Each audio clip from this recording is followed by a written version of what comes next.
Assalamualaikum warahmatullahi wabarakatuh. Selamat pagi dan salam sejahtera untuk kita semua. Terima kasih kepada Ibu Maria Hendriani, SEMAK, selaku dosen pengampu mata kuliah teori akuntansi, juga teman-teman kelas akuntansi pagi. Kami dari kelompok 3 akan menjelaskan materi mengenai measurement teori atau teori pengukuran. Dengan anggota kelompok Intri Nur Aini, Qori Fauziah Nur Azizah, dan Salsabila Nur Khalisa. Measurement teori. Terdapat pokok pembahasan. Yang pertama, pengertian pengukuran. Yang kedua, skala pengukuran. Yang ketiga, penggunaan skala yang diperbolehkan. Yang keempat, tipe-tipe pengukuran. Yang kelima, keandalan dan ketepatan. Yang keenam, pengukuran dalam akuntansi. Dan yang terakhir, permasalahan pengukuran bagi auditor. Baik teman-teman, kita langsung saja masuk kepada materi yang pertama, yaitu ada pengertian dari pengukuran. Nah, pengukuran menurut Suarjono pada tahun 2010 adalah proses pemberian label atau angka kepada unit analisis untuk merepresentasikan atribut-atribut yang melekat pada suatu objek sehingga nantinya dapat menggambarkan sifat atau ciri yang terkandung dalam objek tersebut. Teman-teman, sebenarnya dalam kegiatan kita sehari-hari, kita ini telah melakukan aktivitas pengukuran. Contohnya, jika kita lihat dari sisi subjektif, yaitu adalah pemberian persepsi kita terhadap orang lain. Dan jika dilihat dari sisi objektif, contohnya dalam hal akuntansi, ketika seorang akuntan akan melakukan pengukuran ketika mengukur suatu laba perusahaan. Nah teman-teman, jadi setiap pengukuran itu dibuat berdasarkan skala. Fungsi dari skala itu sendiri teman-teman adalah untuk menunjukkan informasi apa yang diwakilkan oleh suatu angka sehingga nantinya dapat memberikan arti kepada angka tersebut. Teman-teman, skala ini memiliki 4 macam. Yang pertama ada namanya skala nominal. Skala nominal ini digunakan sebagai sebuah label di mana nanti suatu nomor digunakan sebagai suatu objek. Contohnya seperti penomoran pada pemain sepak bola. Dan jenis yang kedua ini namanya ada skala ordinal. Skala ordinal ini digunakan sebagai pemeringkatan suatu objek sehubungan dengan properti yang diberikan. Contohnya seperti tingkat kepuasan pelanggan. Dan jenis yang ketiga ini teman-teman namanya ada skala interval. Nah, skala interval ini lebih lengkap dibandingkan dengan skala sebelumnya, yaitu skala nominal dan ordinal, di mana jika dalam skala interval ini tidak hanya memberikan suatu pemeringkatan saja, namun juga ada jarak kelas antar intervalnya. Contohnya seperti pengukuran suhu ruangan menggunakan termometer Celcius. Dan jenis yang terakhir ini namanya ada skala rasio. Skala rasio ini memberikan pemeringkatan kepada objek atau suatu kejadian dan interval antar objeknya diketahui dan sama. Contohnya seperti pengukuran panjang. Teman-teman, kita langsung saja masuk kepada pembahasan materi selanjutnya, yaitu ada permissible operation of the scale atau penggunaan skala yang diperbolehkan. Jadi teman-teman, dalam permissible operation of the scale ini, invarian dari skala berarti bahwa sistem pengukuran akan memberikan bentuk umum yang sama dari variabel dan pengambil keputusan akan membuat keputusan yang sama juga. Namun hal ini tidak berlaku dalam bidang akuntansi dikarenakan dalam akuntansi ini memiliki banyak sekali sistem yang berbeda sehingga nantinya variabel yang dihasilkan pun akan berbeda. Contohnya seperti pengukuran pendapatan dengan cara yang berbeda maka akan menghasilkan keputusan yang berbeda juga. Jadi metode pengukuran yang berbeda tersebut tidak akan dapat memberikan informasi yang sama. Kemudian selanjutnya di sini pada tipe-tipe pengukuran. Harus ada aturan untuk menetapkan angka sebelum pengukuran ini dapat dilakukan. Rumusan dari aturan ini dapat menimbulkan skala, sehingga pengukuran dapat dilakukan hanya pada skala-skala. Campbell membagi tipe pengukuran menjadi dua, yaitu pengukuran fundamental atau dasar dan pengukuran turunan. Kemudian Peterson menambahkan tipe pengukuran yang ketiga, yaitu pengukuran formal atau fiat. Pertama, tipe pengukuran fundamental. Pengukuran fundamental merupakan pengukuran di mana angka-angka bisa diterapkan pada benda dengan mengacu pada hukum alamnya dan tidak tergantung pada variabel apapun. Dalam hal ini contohnya yaitu panjang, hambatan listrik, angka, dan volume yang merupakan hal-hal yang bisa diukur. Yang kedua yaitu pengukuran turunan. Pengukuran turunan merupakan pengukuran yang bergantung dari dua atau lebih variabel lain. Contoh dalam aplikasinya yaitu pada pengukuran keuntungan, di mana keuntungan diturunkan dari penjumlahan dan pengurangan pendapatan dan beban. Yang ketiga yaitu pengukuran formal atau fiat. Pengukuran ini merupakan tipe pengukuran dalam ilmu sosial dan akuntansi yang menggabungkan definisi yang dibangun secara acak untuk dihubungkan dengan hal-hal yang bisa diamati dengan pasti pada fase pengukuran ada, tanpa perlu teori konfirmasi untuk mendukung hubungan tersebut.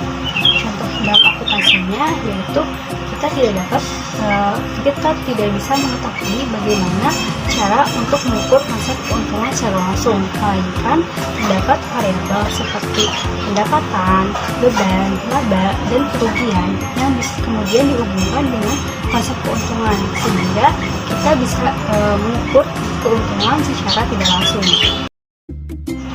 Lalu ada keandalan ketepatan. Sebelumnya kita harus menyatakan terlebih dahulu bahwa tidak ada pengukuran yang bebas dari kesalahan kecuali perhitungan. Jadi untuk semua pengukuran ini pasti mengandung kesalahan atau error, di mana sumber-sumber kesalahan ini dapat disebabkan oleh beberapa faktor seperti yang pertamanya yaitu operasi pengukuran tidak tetap. Aturan untuk menetapkan nomor untuk properti tertentu ini biasanya terdiri dari satu set operasi, di mana satu set operasi ini tidak dapat dinyatakan secara tepat dan karenanya dapat diinterpretasikan salah oleh pengukur. Contohnya itu dalam perhitungan keuntungan.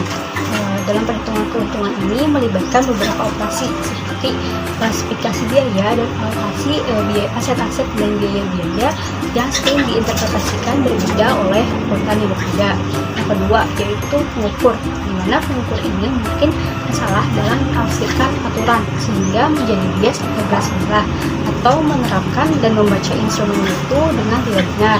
Contoh dalam akuntansinya yaitu bahwa manajer memiliki bias tertentu untuk meningkatkan laba tercepat atau aset, dan kemudian manajer ini dapat melakukan tekanan pada akuntan untuk membiaskan akun-akun tersebut. Yang ketiga yaitu instrumen atau alat pengukur, di mana dalam banyak operasi ini membutuhkan penggunaan instrumen fisik seperti penggaris, termometer ataupun barometer, yang mungkin instrumen-instrumen tersebut dapat menyebabkan error sehingga mungkin cacat. Yang keempat yaitu lingkungan.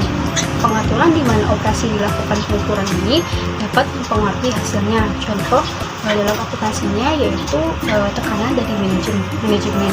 Tekanan dari manajemen ini dapat mempengaruhi keputusan akuntan. Yang kelima yaitu atribut yang tidak jelas. Apa yang harus diukur ini mungkin tidak jelas, terutama jika pengukuran melibatkan suatu konsep yang tidak dapat diukur secara langsung, sehingga masalah ketidakjelasan atribut ini mungkin tidak jarang dalam akuntansi. Contohnya itu dalam perhitungan nilai dari pihak tidak lancar. Apakah nilai tersebut itu dihitung berdasarkan nilai sekarang, berdasarkan biaya akuisisi, atau berdasarkan harga jualnya. Nah, yang keenam yaitu resiko dan ketidakpastian.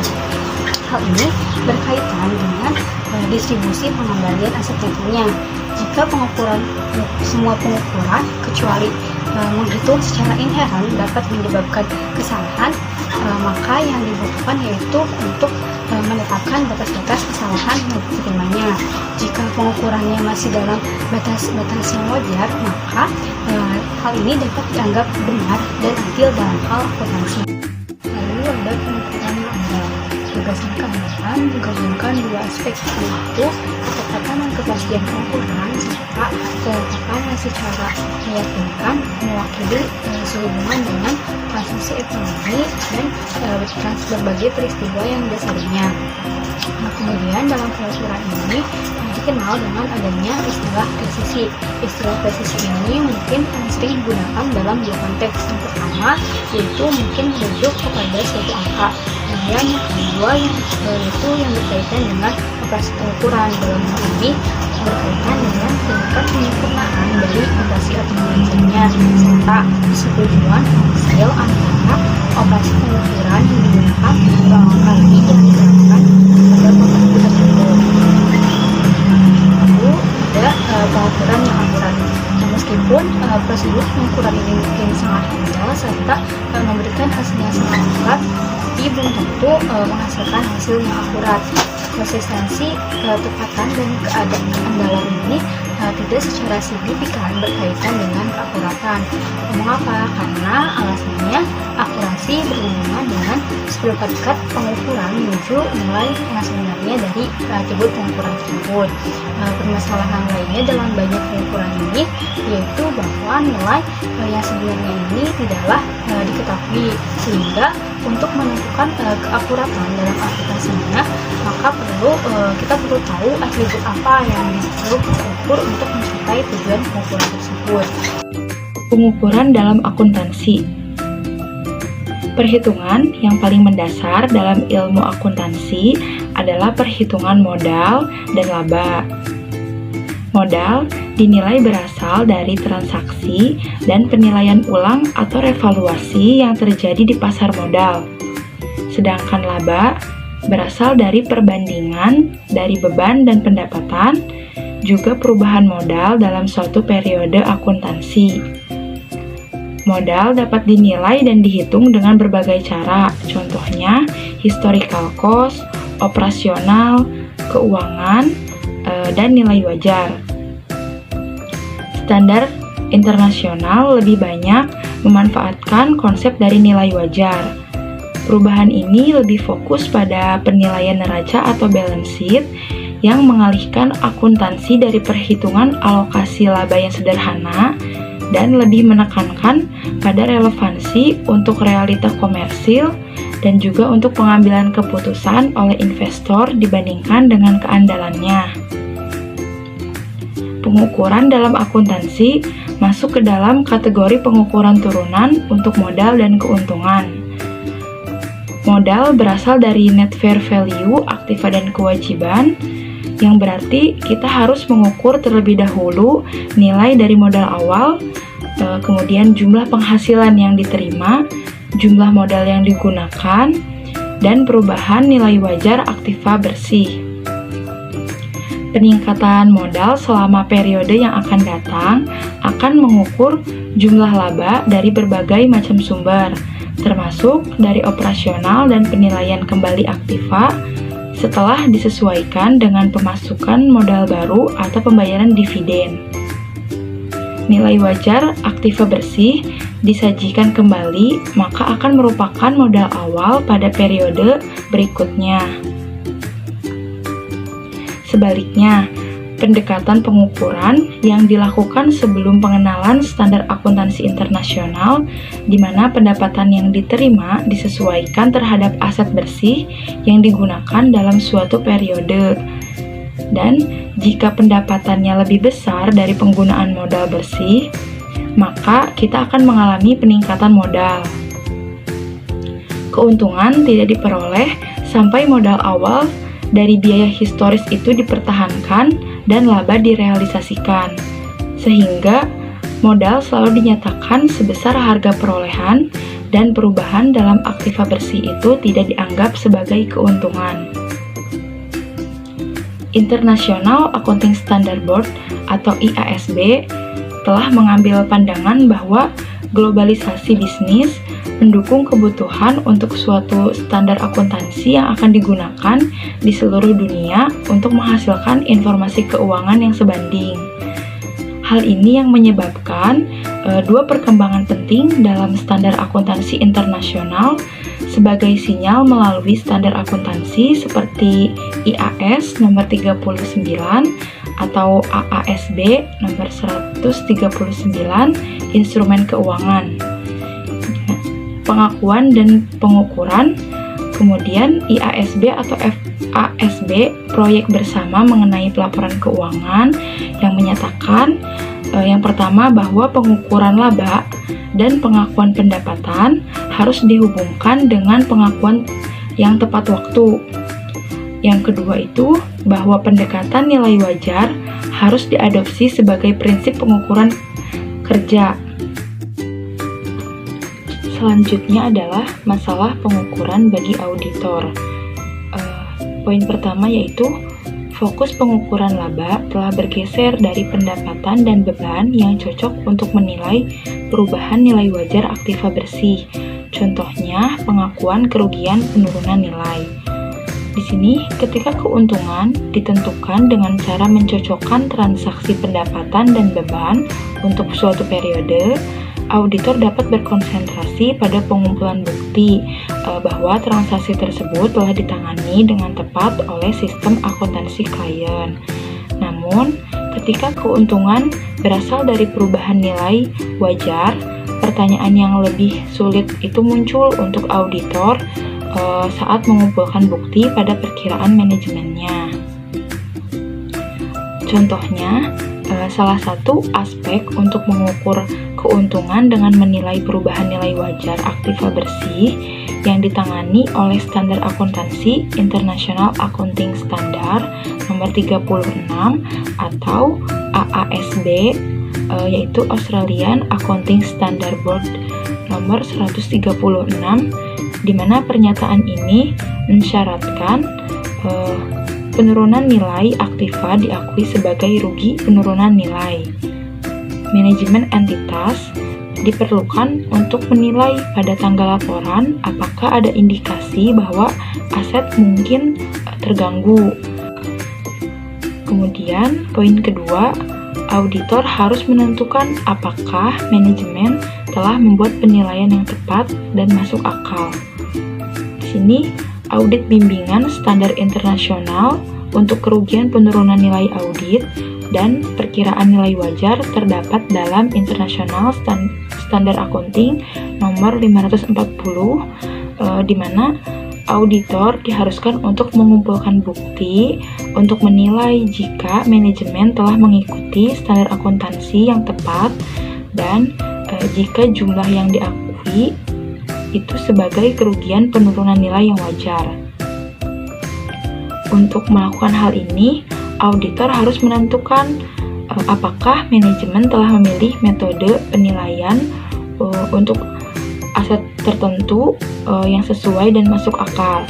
Kemudian, poin yang ketiga itu adanya berbagai alternatif metode penilaian atas aset yang menimbulkan masalah tersendiri bagi auditor.